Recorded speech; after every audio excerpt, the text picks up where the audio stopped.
In this video, I'm going to show you how to do a change of circumstance. You do a change of circumstance if any of your circumstances from your original application have changed. Maybe you have an additional household member or you've moved address. So the first thing you're going to do is from the home page of homemove.org.uk, you're going to go to update your details. Then you're going to log in.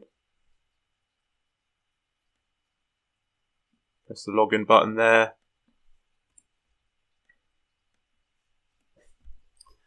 And then what you're going to need to put in is your user ID, password, security question, and security answer. So we will have emailed you your user ID and password.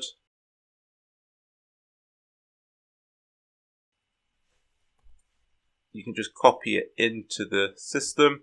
If you don't have an email on system, we would have sent you a letter. So you're just putting your username and password into here. And then you have your security question. You would have set up your security question when you did the first time login. If you didn't do the first time login, or you're not a new applicant, or i.e. you haven't had a new application recently, then your security question will be, by default, memorable year 2019, and press login here. Once the page is loaded up, you'll be able to do a change of circumstances by locating the application here under Housing Register and clicking the Change of Circumstances button here. You can also update your contact information. That only includes phone numbers. To change your email address, you have to contact the council. And then also you can download an application here. If you do a change of circumstance, it will suspend your account because we have to reassess you, and during that time your account will be suspended. Once we've done the reassessment, you'll be able to bid again. To do that reassessment, you will need to provide us with additional information, i.e. additional documents.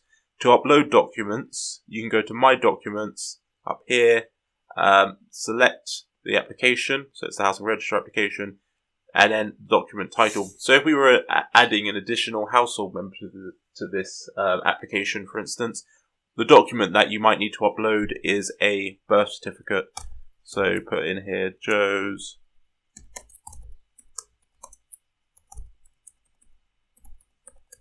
birth certificate.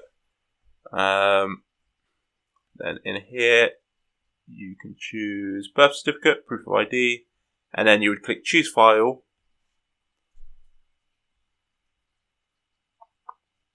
Let's just pretend this is the birth certificate.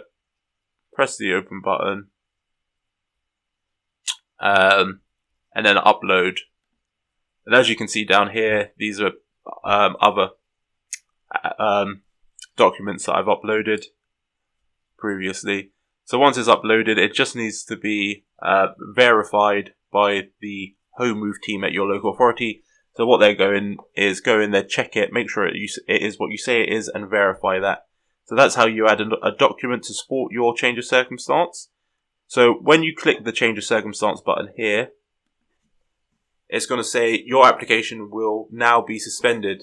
So once you press that, your application is suspended. So don't click this unless you have a change of circumstance that needs to be processed, because it will suspend your application.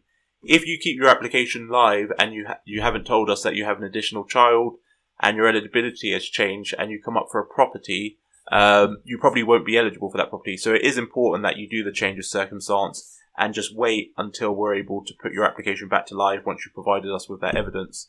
So I'm just going to press OK here, and then I'm just going to add that additional baby, Joe, to the household. So the first page on the change of circumstance is the household members. You can view and edit any of these, but as you can see, they have a completed status. So you could go in and you could edit any of these household members. But if we just wanted to add an additional household member, you can just press add person here. Once you've clicked add person, you'd click here to say their nationality. You would say whether it's a dependent child. So I can call this baby Joe. Second name Test. Date of birth.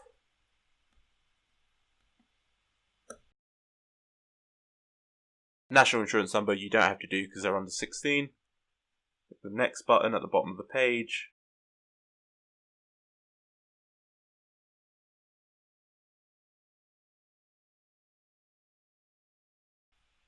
Relationship to main applicant, daughter or son. Do they live with the main applicant? Yes. Okay, and then you just press the next button. Okay, and now Joe Test has been added to that household. Okay, if you wanted to change your address, then you would click into the main applicant, view or edit. So once you've clicked into the main applicant, you want to scroll down, click add address. You can choose your postcode from in here. Wait for that to load. Under current address, you're going to want to press yes.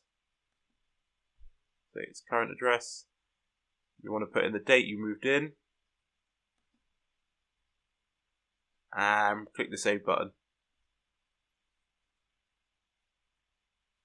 And as you can see, when you've put in that new address, it's closed your old address here. So let's put a date moved out.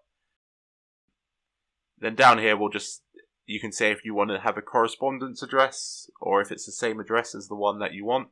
So down here, I've got my correspondence address. And once you've completed this page, you just press next on it. And this is just any employment information about the main household member, so you can press next again. And after that, just press the next button. It says, have you added everyone in your household, including children? If yes, press OK. So once we've added everyone, we just have to press the OK button here. Okay, does anyone in the household have any medical or mobility needs which may affect their housing? We've selected yes here, so it's either going to be yes or no. If we click yes here, we're going to be expected to add medical mobility information for one of the household members later on in the form. So the next page is the local connection page. This one is the Brighton and Hove local connection page, but you might find that you're on the Chichester, Ada, Worthing or Mid Sussex local connection page, and it's just about your eligibility to living in the area. So just complete this page as fully as you can and correct it so it's up to date. So the next thing you're asked is the medical and mobility. If there's any additional medical or mobility information to add for any of the household members, just click on that person and add that new information. So as you can see here, we've got all the household members listed. All you have to do is click on that member, and then you're asked a couple of questions about their medical mobility needs, and then also about their GP as well. So the next page on is the supporting evidence page. Here is a list of evidence that you might need to supply depending on the circumstance that has changed. If you submit the information now, the local authority won't have to chase you for it later, so your change of circumstance will happen quicker. However, if you're not sure what to supply, the local authority will be in contact with you shortly to let you know which evidence is outstanding. And once again, like the previous document upload, you just put in a document title, including the name of the household member that the piece of evidence applies to. You classify it using the drop down here, and then all you need to do is choose a file and then press the upload button. So you don't actually have to upload the documents at this point. You can wait and upload them afterwards. So now that I've completed that change of circumstances, it lets me know once you've provided all the relevant evidence, an officer will assess the information you've provided. The officer will calculate the number of bedrooms you're entitled to and place your application in the correct band. Once you have been advised of this, you may bid for properties, and it provides you with your household login and your password. Once you click there, it's just going to take you back to this first page, and your change of circumstance has been submitted.